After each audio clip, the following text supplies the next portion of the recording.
నమస్తే మేడం. నమస్తే అండి. ఈ కీర్తి విజ్ఞాన్ జ్యోతి పరిష్కార సంస్థ గురించి చాలా ఎక్కువగా మంచి ప్రాముఖ్యత చెందింది ఈ సంస్థ. ఈ సంస్థ స్థాపించి ఎన్ని సంవత్సరాలు అయింది మేడం? ఇది శ్రీదేవి విజ్ఞాన జ్యోతి పరిష్కార్ చారిటబుల్ ట్రస్ట్. నా పేరు కీర్తి పట్నాయక్. 22 ఇయర్స్ అయిందండి మనం స్థాపించి. దీన్ని స్థాపించడానికి ముఖ్య ఉద్దేశం ఏంటి మేడం? Women development. దీనికి స్ఫూర్తి ఏంటి? నాన్నగారు. ఇది అంటే ఈ సంస్థ వల్ల ఎవరికి ఎక్కువ ఉపయోగపడుతుంది? మీరు ముఖ్య కార్యక్రమాలు చేస్తారండి? అంటే మీరు చూసే ఉంటారు, మల్టీపర్పస్ కార్యక్రమాలన్నీ చేస్తున్నాం.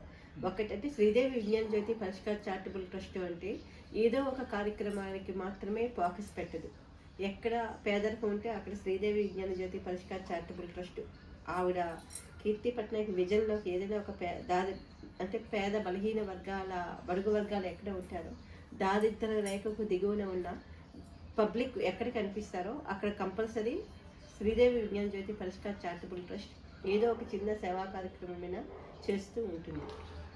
మరి చాలా గ్రామాలు మండలాలు కూడా మీరు వెళ్ళి చేస్తున్నారు. ఇది ఓన్లీ మంచి సంఘ సంస్కృతిగా మీరు చేయాలనే ఉద్దేశంతోనే చేస్తున్నారా, లేకపోతే ఏమైనా పదవులో ఏమైనా ఆశిస్తున్నారా? 22 ఏళ్ళ నుంచి నేను చేస్తున్నాను. ఏ పదవిలో కూడా లేను కదా. నేను ఒక మంచి ఎన్జిఓగా, ఒక సంఘ సంస్కృతిగా, నాన్నకి మంచి కూతురుగా, మీ అందరికీ మంచి ఆడపడుచుగా నా సేవలు అందించాలనే ఉద్దేశంతోనే నేను ఈ సేవా కార్యక్రమాలు చేస్తున్నానండి. మీరు ఇప్పుడు ప్రజెంట్ యువతకి, ఆడపిల్లలకి ప్రేమ పెళ్లి గురించి మీ సలహాలు ఏంటండి మేడం? ప్రేమ పెళ్ళి అనేది దానికి నిర్వచనం లేదండి. అది ఒక చక్కటి బంధం. ప్రతి ఆడపిల్లకి పెళ్లితోనే జీవితం స్టార్ట్ అవుద్ది. భర్త మంచివాడైతే అదొక అద్భుతమైన ఇంద్రలోకం. భర్త సాడిస్టు చెడ్డవాడు అయితే ఈ ప్రపంచం అంతా ఎంతమంది జనం ఉన్నా ఆవిడ చుట్టూ ఎవరూ లేరు, అంతా శూన్యం.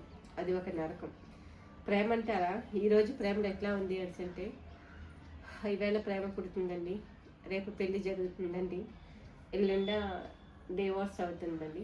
ప్రేమ అనే దానికి నిర్వచనం అనేది అయితే లేదు. ప్రేమ అది ఒక అద్భుతమైన, దానికి ఉదాహరణ కూడా చెప్పలేమన్నమాట. ప్రేమ అనేది ఎలా ఉండాలి అంటే, ఎన్ని వేల కిలోమీటర్లో దూరంలో తను ప్రేమించిన అమ్మాయి కానీ తన ప్రేమించిన అబ్బాయి కానీ ఉన్నా కూడా ఆ మనసు తన కోసమే ఆలోచించాలి, తన కోసం ఏమైనా చేయగలగాలి. ప్రేమకి డబ్బు లేదా అంతస్తులు, ఉద్యోగం ఇవన్నీ కాదండి. ప్రేమ అనేది రెండు మనసులకి సంబంధమైన ఒక బంధం.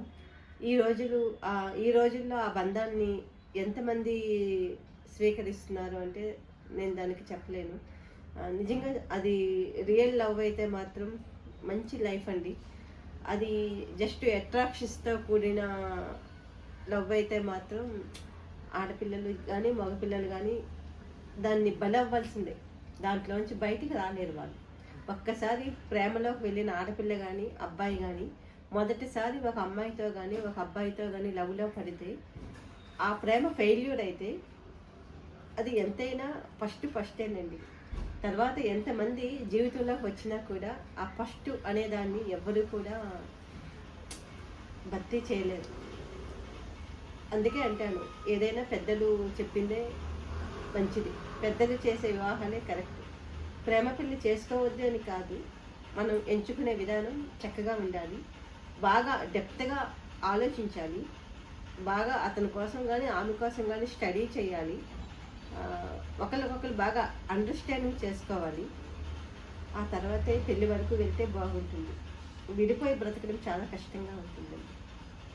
నేటి సమాజంలో అలాగే మరి బంధాలు, బంధుత్వం గురించి కూడా మీ ముఖ్యమైన సలహాలు చెప్పండి మేడం. ఇదంతా అట్రాక్షన్ అయిపోయిందండి. నిజంగా చెప్పాలంటే ఏ బంధము కూడా కరెక్ట్గా లేదు.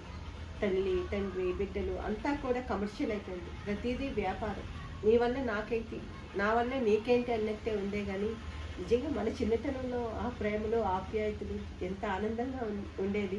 ఆ ప్రేమ ఆప్యాయత అనేది ఈరోజు మనకు కనిపించట్లేదండి.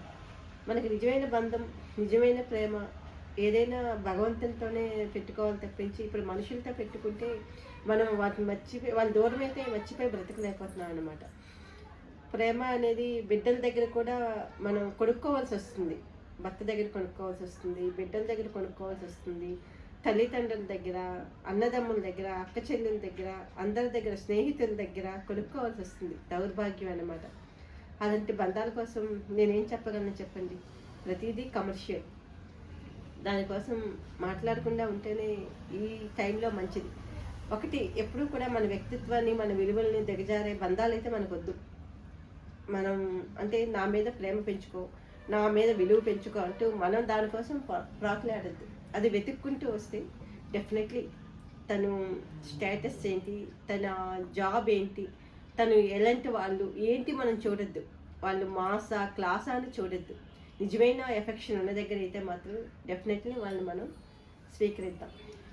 మరి మీరు మంచి సంఘ సంస్కర్తగా చాలా ఎన్నో అవార్డులు అన్నీ తీసుకున్నారు, చాలా బిజీ లైఫ్లో మీరు ఒక రచయిత్రి, కవితలు కూడా రాస్తున్నారని తెలిసింది.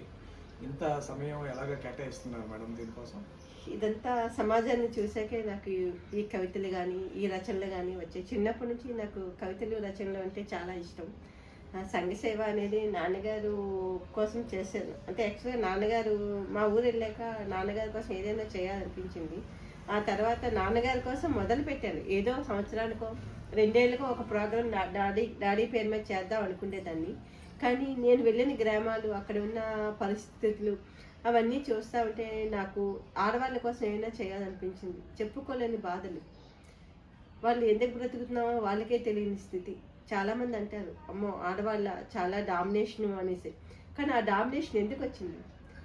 ఈరోజు అంటే ఇంతవరకు ఒక తల్లి ఇంటిలో, ఒక తండ్రి ఇంట్లో, పుట్టింట్లో ఎంతో గౌరవంగా, ఎంతో పద్ధతిగా పెరుగుతున్న ఆడపిల్ల అత్తవారింటికి వెళ్ళి భర్త దగ్గరికి వెళ్ళగానే ఆమెలో ఒక రకమైన ఉద్రేకం, సాడిజం పెరిగింది, లేదంటే ఆమె తిరుగుబాటు అయ్యింది, ఆమె ఇంకో రకంగా ప్రవర్తిస్తుందంటే దానికి కారణం ఎవరు? భర్తే కదండి, ఆ కుటుంబమే కదా. ఆమె వ్యక్తిత్వాన్ని అనుక్షణం చులకన చేస్తూ, ఆమెను శారీరకంగా, మానసికంగా చెప్పుకోలేని మాటలతో ఆమెను వేధిస్తూ ఉంటే పిల్లైనా ఇంట్లో పెట్టి కొడితే తిరగబడుతుంది కదండి. ఆడపిల్లలు కూడా అట్లాగే అయ్యారండి. ఇది కాకుండా మరి మీరు మంచి సంఘ కార్యక్రమాలు చేస్తున్నారు. వాటితో పాటు ఇంకా మీరు ఏదైనా ఒక వృద్ధాశ్రమం ఏదైనా పెట్టాలని తలంపులో ఉన్నట్టు విన్నాం. అది ఎంతవరకు మీరు ముందడుగు వేస్తున్నారు మేడం? లేదండి, వృద్ధాశ్రమం అయితే నా జీవిత ఆశయం. అంటే యాక్చువల్గా నేను ఇది ఎప్పుడో స్టార్ట్ చేయాలి, కానీ కొన్ని కారణాల వలన నేను చేయలేకపోయాను. సైట్ అంటే యాక్చువల్గా మా ఊర్లో అయితే నేను చేసిద్దని ఈ టైంకి. మా ఊర్లో అయితే నాకు స్థలం అది ఉంది, చేసేద్దాం అనుకున్నాను. కానీ అక్కడ నీడ్ లేదు. నేను పెట్టిన దాంట్లో కొంచెం మందే వస్తారు. అదే నీడున్న దగ్గర పెడితే చాలామందికి అది యూజ్ అవుద్ది. ఆ నీడున్న ప్లేస్ కోసం నేను ఇక్కడ మన కలెక్టర్ గారికి వాళ్ళకి చాలాసార్లు లెటర్స్ పెట్టడం జరిగింది. సో ఇప్పుడు ఆల్రెడీ మీకు తెలుసు నడుస్తుంది ఒక ప్రైవేట్ దీంట్లోని. అలా కాకుండా గవర్నమెంట్ తరఫు నుంచి ఏమైనా నాకు సపోర్ట్ అందితే ఒక ఆశ్రమం అనేది నడిపించాలనేది నా జీవిత ఆశయం అన్నమాట. వృద్ధాశ్రమం అయితే అందరికీ ఉపయోగపడుతుంది. ఈ రోజుల్లో ప్రేమకి దూరమే చాలామంది తల్లిదండ్రులు రోడ్ల మీద ఉన్నారు. వాళ్ళకి ప్రేమ అందించాలి, అలాగే ఇంత అంటే మేము బ్రతకగలమనే ధైర్యం ఇవ్వాలి అని నాకైతే ఉందండి.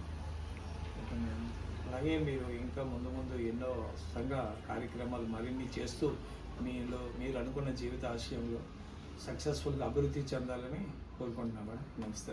Thank you.